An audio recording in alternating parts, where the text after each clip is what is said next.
Hello my friends, thank you for coming back. Now listen English with me. Let's go. Learning English. Hello, that's a tasty chocolate bar you're munching on there, Neil. Tasty, but maybe not healthy. But at least on the wrapper there's a label to tell you about its sugar, fat and calorie content. Yes, the little coloured guide on the wrapper allows consumers to compare the healthiness of different things. Well, in this programme, we'll be looking at an idea to add a label showing the carbon footprint of a product and talking about some vocabulary used around this subject. By carbon footprint, we mean how much carbon is used through the activities of a person, company or country. This new system sounds like a good idea, Sam. Yes, but as normal, we still have a question for you to answer first. I think we all agree we want to reduce our carbon footprint somehow. But according to the Centre for Research into Energy Demand Solutions, how many tonnes of CO2 equivalent per person annually could be reduced by living car-free? Is it A, around 1 tonne, B, around 2 tonnes, or C, around 3 tonnes? I'm sure living without a car would reduce CO2, so I'll say C, around 3 tonnes. Okay, Neil, we'll find out if that's right at the end of the programme. But let's talk more about carbon labelling. Listing the carbon dioxide emissions of a product on the packaging may encourage us to make greener choices. It's not a new idea, but it's something that's never caught on, become popular or fashionable. Until now. The idea now seems to have returned, and it's something the BBC World Service programme, The Climate Question, has been looking into. They've been speaking to business leaders about adding labelling to their products. Such as Mark Engel, Chief Supply Chain Officer at Unilever. Let's hear why he thinks the idea is growing in popularity. What we are seeing is Generation Z and millennials are much more willing to make choices, informed choices about responsible products and brands. So that's also why we're doing it. At the end of the day, we're doing it because we believe that this is what consumers will ask from business. This is not something that we made up ourselves. So, in this case, it seems it's people buying Unilever products who are driving this change, particularly younger people from Gen Z.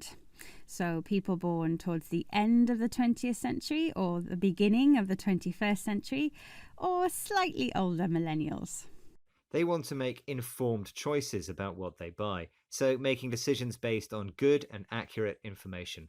Carbon labelling is part of that information. And Mark Engel mentioned consumers wanting to buy responsible products or brands.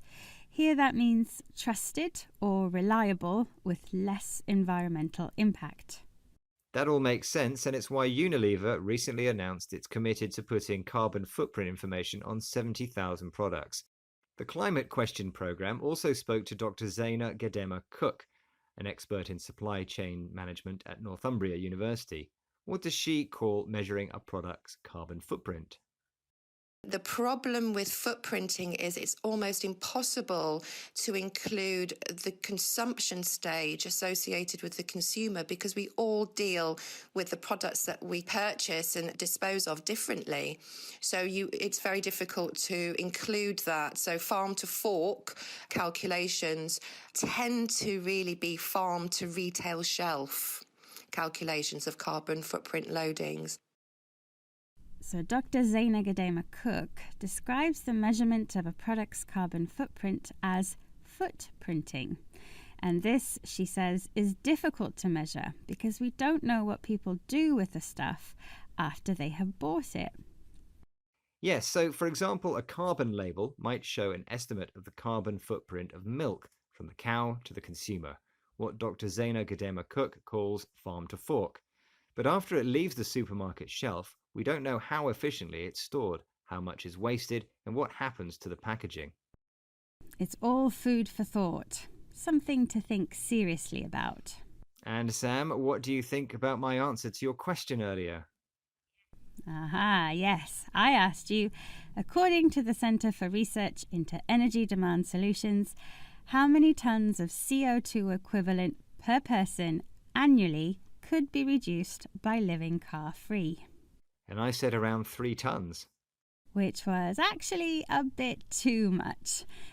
Research found living car-free reduces a person's annual CO2 production by an average of 2.04 tons.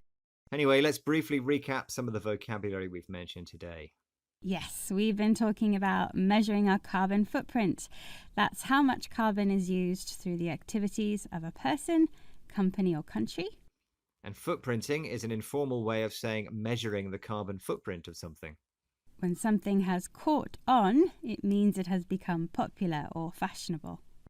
And making informed choices means making decisions based on good and accurate information. Buying something that is responsible means that it is trusted or reliable. And the phrase from farm to fork describes the processes involved from agricultural production to consumption. We're out of time now, but thanks for listening. Bye for now. Goodbye. That's all. Thank you for listening. Please like and subscribe my channel. Goodbye and see you again.